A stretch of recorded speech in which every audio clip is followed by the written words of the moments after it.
다니엘서 12장 1절 그때 내 민족을 호위하는 큰 군주 미가엘이 일어날 것이요 또 환란이 있으리니 이는 개국 이래로 그때까지 없던 환란일 것이며 그때 내 백성 중 책에 기록된 모든 자가 구원을 받을 것이라.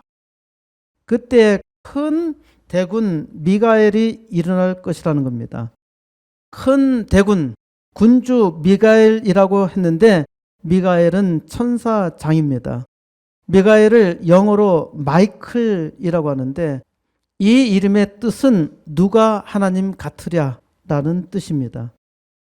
미가엘 천사의 임무는 그때 내 민족을 호위하는 큰 군주 미가엘이라고 했잖아요. 미가엘 천사의 임무는 내 민족을 호위하는 것입니다. 미가엘의 담당은 전쟁입니다.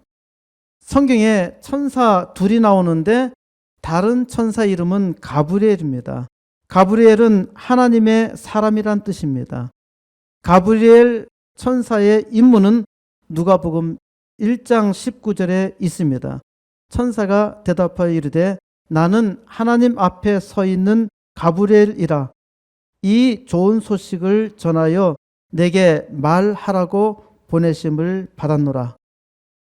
가브리엘 천사의 임무는 좋은 소식을 전하는 메신저입니다. 가브리엘 천사는 좋은 소식을 전하는 메신저예요. 가브리엘 천사는 사가랴에게 세례 요한을 주신다고 전하였고 또 마리아에게는 예수님을 수태한다는 말씀을 전합니다. 수태한다는 것을 알린다 그래서 수태고지라고 하죠. 수태고지, 수태를 알린다는 겁니다. 그리고 천사 중에 알려진 이름이 있는데 사탄이 된 타락한 천사 루시퍼가 있습니다. 킹 제임스 버전 영어의 흠정역 성경에서는 이사야 14장 12절에 계명성을 지금 번역 성경에는 새벽별로 나와 있는데요. 새벽별을 루시퍼라고 번역했습니다. 누가복음 10장 18절에서 예수님께서 사탄이 하늘로부터 번개같이 떨어지는 것을 내가 보았노라. 루시퍼는 빛이라는 뜻입니다. 빛. 그러니까 예수님께서 사탄이 하늘로부터 번개같이 떨어지는 것을 내가 보았다. 라는 말은 바로 이 루시퍼가 떨어지는 것을 보았다라는 말씀입니다. 예수님이 빛인데 천사장 루시퍼가 빛이신 예수님을 전해야 되는데 자기가 빛이라는 겁니다. 자기를 빛으로 나타내는 거예요. 빛을 가장한 것이 루시퍼의 일이죠. 사탄은 빛을 가장합니다. 고린도후서 11장 14절에 이것은 이상한 일이 아니니라. 사탄도 자기를 광명의 천사로 가장하나니. 그러니까 루시퍼가 자기를 광명의 빛의 천사로 가장한다는 말입니다. 하나님께서 세 천사장을 두셨는데 하나는 빛이었고 하나는 좋은 소식을 전하는 천사, 그리고 하나는 악과 싸우는 전사였습니다. 잘 생각해 보십시오. 이 세 가지가 빛과 복음과 전쟁, 이 세 가지가 예수님의 사역이죠. 그런데 루시퍼는 빛을 전하는 것이 아니라 자기가 빛이라고 했으니까 예수님을 대적하여 사탄이 된 것입니다. 한동안에 감옥에 들어갔다 나왔던 이단 교주인 정명석은 자기의 이름자 가운데 자가 명M자잖아요. 석은 S자잖아요. 그래서 MS를 따서 모닝스타라는 겁니다. 모닝스타가 새벽별이에요. 자기가 새벽별이라고 하는데 바로 자기가 루시퍼, 자기가 사탄임을 스스로 말하고 있죠. 문선명, 선은 선이고 문이란 말입니다. 자기가 선이고 문이라고 하는 것은 자기가 낮이고 밤이고 빛이라는 거예요. MS 모닝스타라고요. 루시퍼라는 것을 볼 수가 있습니다. 신천지나 통일교 모든 이단은 자기만이 빛이라고 합니다. 미가엘이 사탄과 싸우는 것을 보고 어떤 이는 미가엘이 예수라고 하는데 미가엘은 천사입니다. 천사로 나타난 예수가 아니라요. 미가엘은 천사입니다. 예수님의 명령에 따라서 싸우는 천사가 미가엘입니다. 다니엘서 8장 16절에서 가브리엘 천사는 다니엘에게 비전을 깨닫게 해 줍니다. 그러니까 가브리엘 천사는 좋은 소식을 전하고 깨닫게 해 주신 것이 가브리엘 천사의 일입니다. 또 환난이 있으리니, 그러니까 미가엘 천사는 이 환난 때문에 온 것입니다. 이는 나라가 있던 이래 그때까지 그런 일은 없었으며 이것이 처음이자 마지막 환난이라는 겁니다. 지금까지 이스라엘은 엄청난 환난을 겪었어요. 그 환난과 비교할 수 없는 환난이 이제 곧 임한다는 것을 말하고 있습니다. 그때 내 백성 중 무릇 책에 기록된 모든 자가 구원을 얻을 것이라. 무릇 책에 기록된 모든 자가 구원을 얻을 것이라고 했는데 무슨 책을 말하는 것일까요? 요한계시록 20장 12절에 또 내가 보니 죽은 자들이 큰 자나 작은 자나 그 보좌 앞에 서 있는데 책들이 펴 있고 또 다른 책이 펴졌으니 곧 생명책이라. 죽은 자들이 자기 행위를 따라 책들에 기록된 대로 심판을 받으니. 하나님의 보좌 앞에 책들이 있어요. 이 책들을 보니까 자기의 행위를 따라서 책들에 기록되어 있다는 겁니다. 또 다른 책이 펴졌는데 거기엔 생명책입니다. 이 생명책에는 자기의 이름이 있어요. 그러니까 마지막 심판날에 심판받을 대상자들은 그 죄악이 모두 다 하나님의 보좌 앞에 있는 책들에 다 기록이 되어 있어요. 그런데 예수를 믿는 하나님의 백성은 그 이름만 생명책에 기록되어 있습니다. 지금까지 어떠한 죄를 지었던 하나님 앞에 나오면은 예수의 피로 모든 죄를 다 도말하여 주시고 하나님은 전혀 기억하지도 않습니다. 얼마나 놀라운 은혜입니까? 세상에 이런 은혜가 어디 있어요? 빚을 다 탕감해 주면서 너 그때 얼마 나한테 빚졌지? 언제 그때 어떻게 했는데 너 내 그 돈을 떼먹었지? 이런 걸 따지면서 용서해 주는 것이 아니라 다 몽땅 다 덮어버리는 거예요. 예수의 피로 다 덮어버리고 생명책에 그 이름만 기록해 있는 겁니다. 이것이 하나님의 놀라운 은혜예요.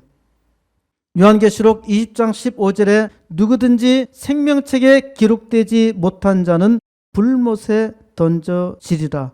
누구든지 생명책에 기록되지 못한 자는 지옥 불못에 던져집니다. 그러면 누가 생명책에 이름을 기록했을까요? 요한계시록 13장 8절입니다. 죽임을 당한 어린 양의 생명책에 창세 이후로 이름이 기록되지 못하고 이 땅에 사는 자들은 다 그 짐승에게 경배하리라. 생명책에 이름을 기록한 이는 죽임을 당한 어린 양 예수입니다. 생명책은 예수님께서 자기의 십자가 피로 기록한 것입니다. 예수님의 피로 기록한 이름이에요. 이 생명책에 기록되지 못한 사람은 다 짐승에게 곧 사탄에게 경배를 합니다. 사람이 사탄의 졸개에 경배해요. 얼마나 어리석은가요? 사람은 너무 잘 속아요. 그러면서도 자기는 진리 가운데 있는 줄 착각한단 말입니다. 잘 못 알아들어요. 악당을 경배하면서 속는 줄도 모르고 미치도록 경배합니다. 구원받을 자의 이름은 생명책에 기록되어 있습니다. 오늘 말씀을 듣는 여러분의 이름이 어린 양 예수의 피로 생명책에 기록되어 있음을 감사하시고 찬양하시기 바랍니다. 2절입니다. 땅의 티끌 가운데서 자는 자 중에서 많은 사람이 깨어나 영생을 받는 자도 있겠고 수치를 당하여서 영원히 부끄러움을 당할 자도 있을 것이며.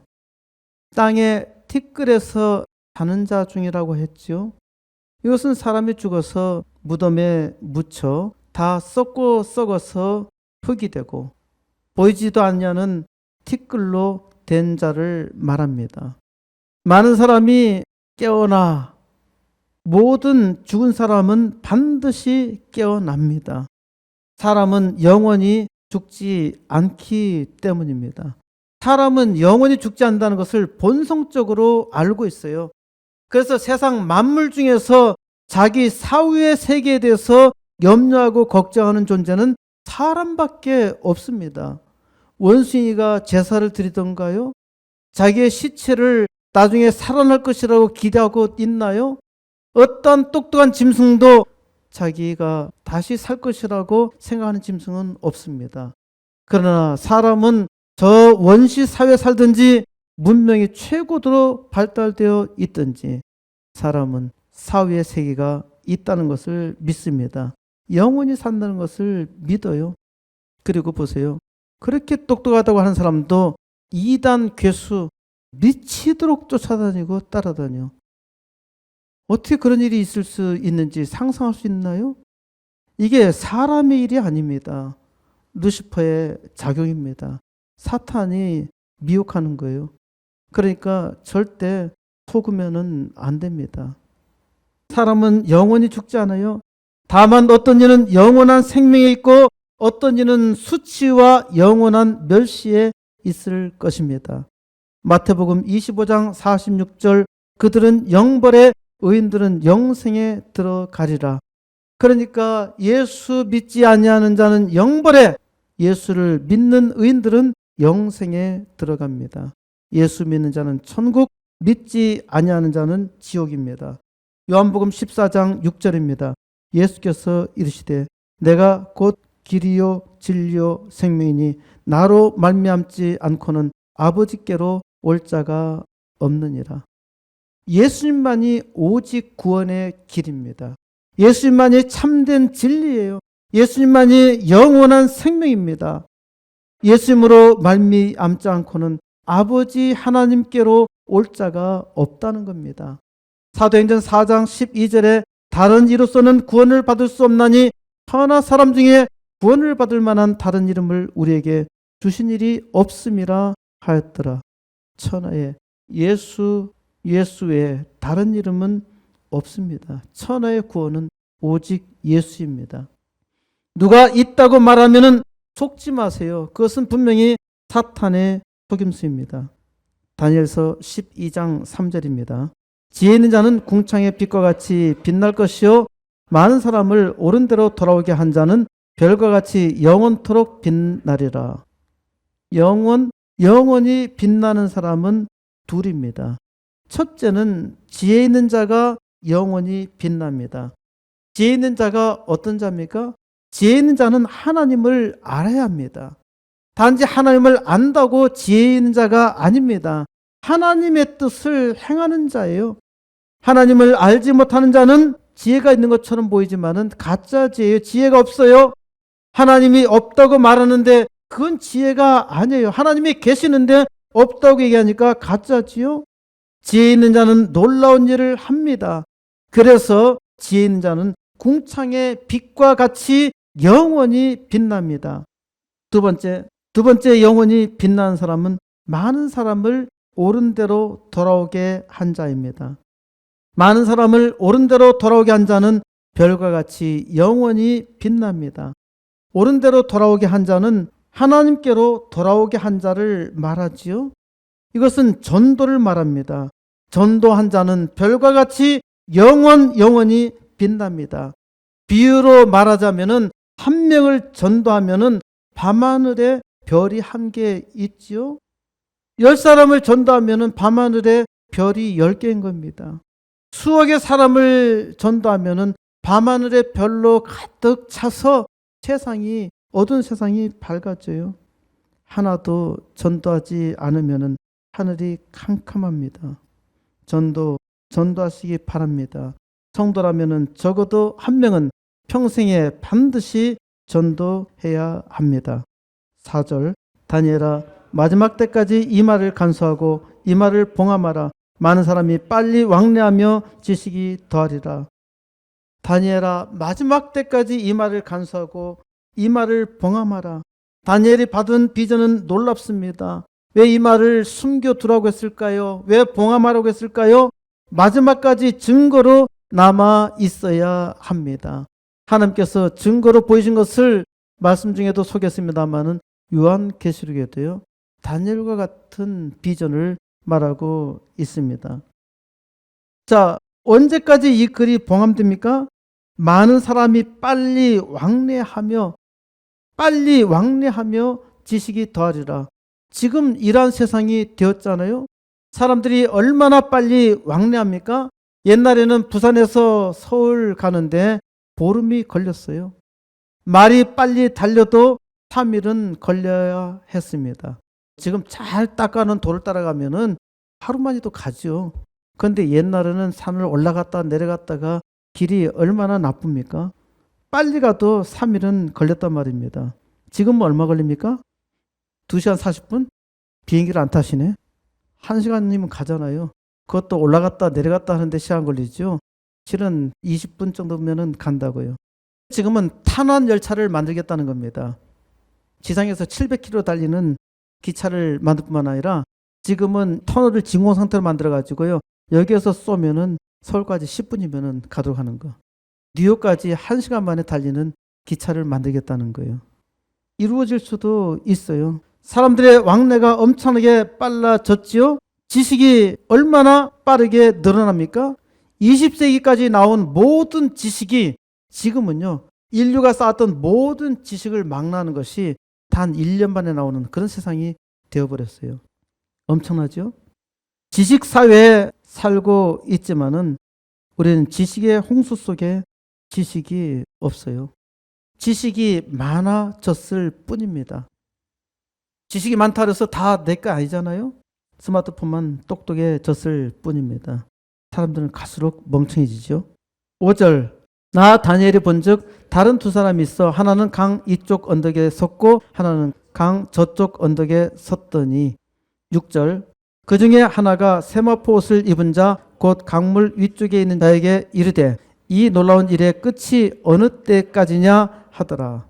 강 이쪽 편에 하나가 있고 강 저쪽 편에 하나가 있는데 그 중에 하나가 세마포 옷을 입고 있는 강물 위쪽에 있는 자에게 이 놀라운 일의 끝이 어느 때까지냐 묻습니다. 그러니까 한 사람이 세마포 옷을 입은 사람에게 이 경이로운 일의 끝이 어느 때까지냐, 마지막 때가 언제냐고 묻는 겁니다. 마지막 때가 언제냐고 묻는 것을 보면은 이 세마포 옷을 입은 사람은 아마도 예수님으로 추정할 수 있습니다. 예수님이 여기 강 이쪽 편에 세마포 옷을 입고 서 계시는 겁니다. 7절, 내가 들은즉 그 세마포 옷을 입고 강물 위쪽에 있는 자가 자기의 좌우손을 들어 하늘 향하여 영원히 살아계시는 이를 가리켜 맹세하여 이르되 반드시 한때 두때 반때를 지나서 성도의 권세가 다 깨지기까지니 그렇게 되면 이 모든 일이 다 끝나리라 하더라. 내가 들은즉, 이제 다니엘이 들어보니까 그 세마포 옷을 입고 강물 위에 있는 자가 하늘을 향하여 좌우손을 들어서 영생하시는 이로 말미암아 맹세하여 말합니다. 한때 두때 반때를 지나서, 한때 두때 반때는 3년 반입니다. 3년 반이 지나서 성도의 권세가 다 깨어질 때 이 모든 일이 끝난다는 겁니다. 성도의 권세가 다 끊어진다는 것은 성도가 성도로서 더 이상 활동할 수 없을 때 끝난다는 겁니다. 이 땅에 하나님을 믿는 사람들이 다 사라질 때 끝난다는 거예요. 엄청난 환란이 와가지고요, 하나님을 믿는 사람도 그 핍박을 견디지 못하고 망할 수도 있어요. 여기에서 한때, 두때, 반때, 이제 3년 반의 기한을 말씀하셨는데 이 3년 반이 얼마나 되는지 모릅니다. 1년은 옛날에는 360일이었는데 이 기준으로 계산하면은 3년 반은 1260일입니다. 1260일을 년으로 해가지고요, 1260년이 지나서 기독교에 엄청난 파괴 행위가 일어난다고 합니다. 어떤 사람은 주 1260년에 이슬람이 예루살렘을 점령했는데 이때가 예언된 때가 아닌가 말하기도 하고요. 이때 교황이 악한 행패를 부렸는데 교황과 이슬람의 행패를 볼 때 이때가 아닌가라고 얘기하는 신학자들이 꽤 있습니다. 분명히 말씀드리지만은 이런 해석에는 전혀 집착할 필요가 없습니다. 어떤 사람은 이것을 강조해서 연대를 쫙 껴맞춰 맞추는데요. 자주 강조하는 말입니다만은 이때는 예수님도 몰라요. 예수님이 이제 한때, 두때, 반때를 지나서 일이 일어난다고 말씀하셨지만은 이 기점이 언젠가는 예수님도 모르세요. 말씀하지 않으세요. 예언을 풀려고 집착하면 망합니다. 말세에 성도들에게 지독한 핍박이 있구나 라는 정도만 생각하면 됩니다. 이것이 그 계시예요. 말세는 반드시 온다. 그리고 말세 때 성도에게 반드시 환난이 있다. 이 두 가지 계시만 분명하게 담고 있으면 됩니다. 8절 내가 듣고도 깨닫지 못한지라 내가 이르되 내 주여 이 모든 일의 결국이 어떠하겠나이까 하니. 내가 듣고도 깨닫지 못했다는 겁니다. 다니엘이 듣고도 깨닫지 못했어요. 역사 이래로 가장 지혜롭고 또 하나님의 비전을 잘 깨달았던 다니엘도, 또 천사 가브리엘이 다니엘에게 나타나서 가르쳐 주셨어도 다니엘은 이 비전을 보면서 나 도무지 이게 이해가 안 돼. 생각해 보세요. 다니엘이 지금 우리가 살고 있는 세상을 보여준다고 생각해 보세요. 이해가 되겠습니까? 사람들이 엄청나게 빠른 속도로 움직이는 거야. 자기는 이런 표현 외에는 할 수가 없어요. 옛날에는 지식이라는 것이 상당히 적었잖아요. 다니엘이 공부할 때 바빌론 대학에서는 맨날 하늘의 별을 보고 점치는 것이 일이었어요. 그게 공부했단 말입니다. 지금 보니까 이거는 흔적도 없어. 점성술은. 그래도 공부한 사람들이 있죠. 엄청난 지식이 엄청나게 빨리 컴퓨터로 막 사람들이 보고 이야기하고 정보가 왔다 갔다 하는데 다니엘이 그거 쳐다보면은 도대체 이게 뭐예요? 이해가 될까요? 전혀 이해 안 되겠죠. 요한계시록이 세상 마지막 때에 세상 3분의 1이 불타는 광경을 보는데 이 불타는 광경을 쳐다보면서 요한이 그 계시를 보았을 때 이해가 됐을까요? 지금 우리는 이해가 돼. 원자폭탄 김정은이 하나 뻥 터뜨리면은 불타는구나. 이해가 쉽잖아요. 그런데 요한이 있을 때는 도무지 이해할 수 없는 일이었습니다. 다니엘이 듣고도 깨닫지 못했는데 어떤 인간이 이것을 듣고 깨닫는다고 해요? 그리고 하나님 말씀은 하나님께서 계시해 주시지 아니하면은 아주 쉬운 것 하나도 깨닫지 못해요. 태초에 하나님이 천지를 창조하시니라 이 말씀조차도 하나님께서 은혜 주시지 않냐면은 사람은 깨달을 수 없단 말입니다. 그러니까 다니엘은 도무지 이해 안 되고 하나님께 묻습니다. 내 주님이시여 이 모든 일의 결국은 어떻게 되겠습니까? 9절 그가 이르되 다니엘아 갈지어다 이 말은 마지막 때까지 간수하고 봉함할 것임이라. 다니엘아 가라고 하는 겁니다. 이 말은 마지막 때까지 봉함할 것이다. 이것을 드러나 보여도 알 수 없을 뿐더러 이것은 증거로 그대로 두는 겁니다. 누가 읽어도 아무리 읽어도 이해할 수 없는 거예요. 그러니까 봉함되어 있는 거나 마찬가지입니다. 하나님 아들 예수께서 풀어주지 않는 이상 이 말은 누구도 이해할 수가 없습니다. 그래서 그대로 놔둬라. 그거를 펴려고 애쓸 필요가 없다는 겁니다. 10절 많은 사람이 연단을 받아 스스로 정결하게 하며 희게 할 것이나 악한 사람은 악을 행하리니 악한 자는 아무것도 깨닫지 못하되 오직 지혜 있는 자는 깨달으리라. 많은 사람들이 정결해집니다. 사람들이 연단을 받으면은 정결해지잖아요. 신앙에 핍박이 있으면은 신앙이 아주 정결해집니다. 희게 된다고 하는 것은 예수님께서 우리의 모든 죄를 도말하여서 깨끗하게 아주 순결하게 된다는 것을 말합니다. 마지막 때에는 시험과 극심한 환난이 임해요. 이때 믿음으로 사는 사람은 정결하게 되고 희어지게 되고 연단을 받습니다. 믿음으로 담대하게 받아요. 하나님께서 함께 하시니 사자굴에 떨어졌던 다니엘처럼 용감하게 믿음으로 이깁니다. 그런데 악한 자는 여전히 악을 행합니다. 악한 자 중에서는 아무도 깨닫지 못합니다. 오직 지혜 있는 자만 깨닫게 됩니다. 12절 매일 드리는 제사를 폐하며 멸망하게 할 가증한 것을 세울 때부터 1290일을 지낼 것이요. 매일 드리는 제사를 폐한다. 예배를 폐한다는 겁니다. 멸망에 가증한 것을 세울 때부터 멸망에 가증한 것이 성전에 들어옵니다. 그때부터 1290일을 지낼 것이요. 아까는 1260일이라 했잖아요. 30일이 더 늘어났어요. 왜 늘어났는지 몰라. 봉함되어 있는 예언서니까 그냥 그대로 두면 됩니다. 억지로 풀을 필요가 전혀 없어요. 12절 기다려서 1335일까지 이르는 그 사람은 복이 있으리라. 자, 이제는 1335일이래. 근데 그 앞에 붙어 있는 것이 기다려서 1335일까지 이르는 그 사람은 복이 있다는 겁니다. 그러니까 30일간의 엄청난 환난 가운데서 믿음으로 기다려서 45일을 기다리는 그 사람은 45일을 더 기다려서 1335일에 이르는 그 사람은 복이 있다는 겁니다. 믿음으로 기다리는 사람은 복이 있습니다. 기다리는 것이 복이에요. 힘들고 어려워도 절망하지 마세요.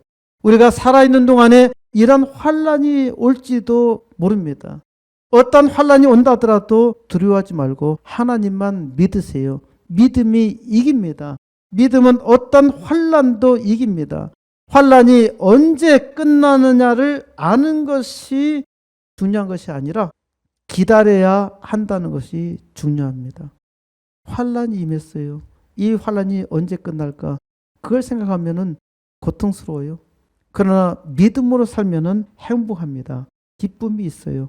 그렇게 믿음으로 살라는 것입니다. 어떤 환난 속에서도 믿음으로 기다리고 하나님께 기도하며 승리하는 삶을 사시기 바랍니다. 13절 너는 가서 마지막을 기다리라. 이는 내가 평안히 쉬다가 끝날에는 내 몫을 누릴 것임이니라. 너는 가서 마지막을 기다리라 라고 했는데 번역에 제가 볼 때는 좀 이거는 오류입니다. 너는 가서 마지막을 기다리라는 것이 아니라요. 너는 마지막까지 너의 길을 가라 라는 말씀입니다. 오늘 말씀의 제목입니다. 너는 마지막까지 너의 길을 가라. 세상에 어떤 환난이 와도 너는 마지막까지 내 길을 가라는 겁니다. 마지막까지 내 길을 가야 하는 것. 이것이 다니엘에게 주어진 사명입니다.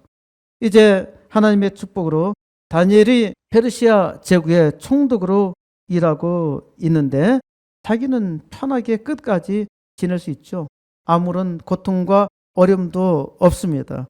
그러나 다니엘은 마지막 날의 환난을 자기 눈으로 보았을 때 그 환난이 얼마나 극심하고 얼마나 고통스러웠는지 먹지도 못하고 자지도 못하고 혼자라여 쓰러졌던 겁니다. 그만큼 보기에도 힘들었던 거예요. 그 마지막 환난의 때에 대해서 이제 다니엘이 마지막 12장에서 그 계시로 끝내는데요. 마지막으로 다니엘에게 주신 말씀이 너는 가서 마지막을 기다리라는 겁니다. 그러면은 내가 안식하다가 그 날들의 마지막에 마지막 심판이 지날 때 너는 내 몫을 누릴 것입니다. 너는 내 분깃에 서리라는 겁니다. 너는 구원을 받고 영원히 산다는 말씀입니다. 내 이름은 생명책에 기록되어 있다는 거예요. 그래서 너는 영원히 구원받는다. 그러니까 너는 너의 길을 마지막까지 가라는 겁니다. 마지막까지 너의 길을 가라. 다니엘은 마지막까지 너의 길을 갔습니다. 다니엘이 마지막까지 너의 길을 갈 수 있었던 것은 다니엘이 뜻을 정하였기 때문입니다. 뜻을 정한 사람은 두려움이 없어요. 갈등이 없어요. 힘드는 것이 없습니다. 뜻을 정하였기에 어떤 일이 있어도 반드시 너의 길을 갑니다. 마지막까지 갑니다. 내가 이 땅에서 이것이 내가 해야 될 사명이다 라고 뜻을 정하고 하나님 앞에 기도했으면요, 어떠한 일이 있어도 그 길을 갑니다. 어떤 것도 막을 수가 없어요. 어떤 것도 두려운 것이 없습니다. 그러나 뜻을 정하지 못하면 두려워요, 힘들어요, 고통스러워요, 날마다 갈등을 해요. 누가 말하는 것도 쉽게 그 말을 들어요. 마음 변하기도 쉬워요. 그러니까 혼란에 빠지고 고통에 있는 겁니다. 뜻을 정하면 마음이 편해요. 마지막까지 너의 길을 가라. 하나님께서 오늘 이 시간 우리에게 주신 계시의 말씀입니다. 계시의 말씀입니다. 마지막까지 너의 길을 가라. 하나님께서 여러분에게 비전을 보여주셨고 여러분을 통해서 이 땅에 하나님의 영광 나타내게 하셨습니다. 그러면은 믿으세요. 어떻게 이 일을 이룰 수 있을까? 뜻을 정하여 하나님께 기도하세요. 다니엘처럼 하루에 3번씩 하나님 향해서 기도할 때 하나님께서 은혜 주십니다. 비전 주십니다. 알게 하십니다. 이 땅에서 내가 해야 될 사명을 알게 해 주세요. 그리고 기독한 환란의 때가 온다고 하면은 무엇을 해야 할지, 어떻게 살아야 할지 알지 못해요. 그때 기다리는 것밖에 없습니다. 믿음으로 하나님께 기도하며 뜻을 정하여 담대하게 믿음을 지켜 나가야 합니다. 코스모스 교회는 이 땅에 교회 부흥을 위해서 하나님께서 세우셨습니다. 금년 80개 개척교회 2개 학교 비전을 놓고 기도합니다. 이 땅에 아이들이 망가져가고 있는데 아이들을 살려하고 또 교회가 교회되게 하나님의 영광을 나타내는 역사 이루기 위해서 우리는 함께 기도하며 나아갑니다. 이 일에 함께 하시면은 기도하며 동참하며 동력하여서 하나님의 뜻을 함께 이루시기를 바랍니다. 마지막까지 너의 길을 가라. 여러분에게 주어진 인생길 하나님께 기도하며 하나님께서 이 길이 내게 정하신 길이다 확신하면은 마지막까지 어떤 일이 있어도 너의 길을 가시기 바라고, 그 가는 길로 인해서 하나님께서 늘 세상 끝날까지 함께 동행하셔서 여러분 통해서 하나님의 영광 온 땅 나타내시며 영원토록 궁창의 빛이 되고 밤하늘의 별이 되기를 우리 주 예수 그리스도의 이름으로 간절히 축원드립니다.